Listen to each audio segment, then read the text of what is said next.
ഇപ്പോൾ ഹിന്ദു ഐക്യവേദി സംസ്ഥാന അധ്യക്ഷൻ RV ബാബു നമുക്കൊപ്പം ചേരുകയാണ്. ശ്രീ RV ബാബു, ഇതാ അടൂർ പ്രകാശിനെ SIT ഇപ്പോൾ ചോദ്യം ചെയ്തുകൊണ്ടിരിക്കുന്നു. കാരണം അടൂർ പ്രകാശിന് പോറ്റിയുമായുള്ള ബന്ധം എത്രത്തോളം ശക്തമാണ് എന്ന് വ്യക്തമാകുന്ന ചിത്രങ്ങൾ ഇതിനകം പുറത്തു വന്നിരുന്നു. CPM-ന് സമാനമായി കോൺഗ്രസും പ്രതിക്കൂട്ടിലേക്ക് നീങ്ങുകയാണ്. അങ്ങ് എങ്ങനെ പ്രതികരിക്കുന്നു? അതായത് നമുക്ക് ഈ ശബരിമല വിഷയത്തെ ഒറ്റപ്പെട്ട ഒരു 2019 ഒരു സംഭവമായിട്ട് മാത്രമല്ല കാണേണ്ടത്. ഈ ശബരിമലയെ കേന്ദ്രീകരിച്ച് നടത്തുന്ന മാഫിയ പ്രവർത്തനം എന്ന് വേണമെങ്കിൽ പറയാവുന്ന തരത്തിലുള്ള ഈ കൊള്ളയ്ക്ക് നേതൃത്വം കൊടുത്തവര് എന്നുള്ള നിലയ്ക്ക് ഇപ്പോ ഉണ്ണികൃഷ്ണൻ പോറ്റിയുടെ നേതൃത്വത്തിൽ നടന്ന കൊള്ളയെ സംബന്ധിച്ച് അന്വേഷിക്കുമ്പോൾ ഉണ്ണികൃഷ്ണൻ പോറ്റിയുമായി ബന്ധപ്പെട്ട ആളുകൾ ആരൊക്കെയാണ് എന്ന് നോക്കിയിട്ട് അവരെ ചോദ്യം ചെയ്യണം. അതിൽ സംശയമൊന്നുമില്ല. അത് അടൂർ പ്രകാശിൽ മാത്രം എത്തിയാൽ പോരാ. അടൂർ പ്രകാശ് വഴി ഈ ഉണ്ണികൃഷ്ണൻ പോറ്റി സോണിയാഗാന്ധി ബന്ധപ്പെട്ടിട്ടുണ്ട്.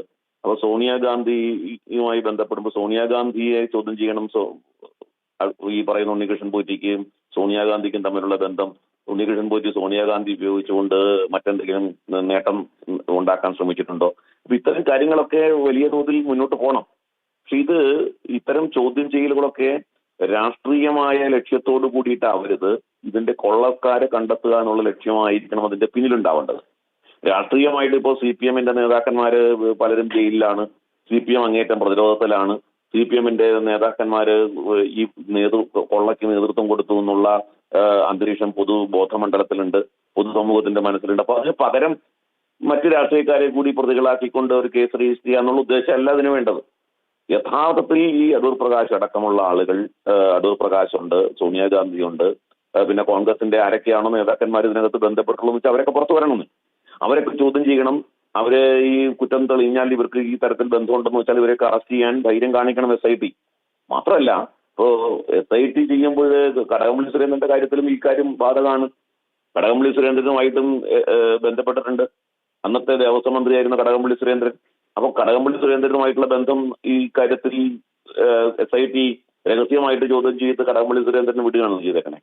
അപ്പോ അടൂർ പ്രകാശിന്റെ ചോദ്യം ചെയ്യൽ നമ്മുടെ മുമ്പിൽ ഉണ്ട്, നമുക്ക് ഇപ്പൊ പരസ്യമായിട്ട് അറിയാം. പക്ഷേ കടകംപള്ളി സുരേന്ദ്രനെ വളരെ രഹസ്യമായിട്ട് ചോദ്യം ചെയ്ത് വിടുകയാണ് ചെയ്തത്. എന്താണ് അങ്ങനെ കടകംപള്ളി സുരേന്ദ്രന് ഒരു സംരക്ഷണം കൊടുക്കാൻ കാരണം SIT? അപ്പൊ ഇതൊക്കെ വരുമ്പോൾ തികച്ചും രാഷ്ട്രീയമായ ലക്ഷ്യമാണോ ഇതിന്റെ പുറകിലുള്ളത്? ആത്മാർത്ഥമായിട്ട് വിശ്വാസികൾ അവര് സമർപ്പിച്ച അയ്യപ്പന്റെ സ്വത്ത് അത് കവർന്നവരെ പിടികൂടാനുള്ള പരിശ്രമമാണോ ഇതിന്റെ പിന്നിലുള്ളത്? ഏതാണ് യഥാർത്ഥത്തിൽ?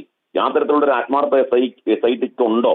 അതോ രാഷ്ട്രീയ പ്രേരിതമായിട്ട് SIT ആരെങ്കിലുമൊക്കെ ഏതെങ്കിലും രാഷ്ട്രീയ പ്രസ്ഥാനക്കാരെ കൂടി ഇതിന്റെ കൂടെ ചേർത്തിട്ട് ഈ കേസിനെ ദുർബലമാക്കാനോ അല്ലെങ്കിൽ എല്ലാവരും കള്ളന്മാരാണ് എന്ന് വരുത്താൻ വേണ്ടിയിട്ടുള്ള ഒരു ശ്രമമാണോ നടക്കുന്നത്? ഇതിന്റെ ആത്മാർത്ഥത, SIT-യുടെ ആത്മാർത്ഥത ഇന്ന് വളരെ ചോദ്യം ചെയ്യപ്പെട്ടുകൊണ്ടിരിക്കുക. ഈ കാര്യത്തിൽ SIT ഈ തന്ത്രിയുടെ അറസ്റ്റിന് ശേഷം ക്രിയാത്മകമായ ഒരു അന്വേഷണത്തിലൂടെ എത്താനായിട്ട് പറ്റിയിട്ടില്ല. SIT തന്നെ പറഞ്ഞിട്ടുണ്ടല്ലോ 3-5 പേര് വളരെ നിർണായകമാണ്. ആ 3-5 പേരാരാ? SIT ഹൈക്കോടതി കൊടുത്ത അഫിഡാവിറ്റിൽ പറഞ്ഞതാണ് 3 പേര് ദ്വാരകപാലപീഠത്തിൽ പ്രധാനപ്പെട്ട ആൾക്കാരുണ്ട്, 2 പേര് കട്ടിളപ്പാളി കേസിൽ പ്രധാനപ്പെട്ട ആൾക്കാരെ കണ്ടെത്താനുണ്ട്. ആ 3-5 പേരാരാണ്?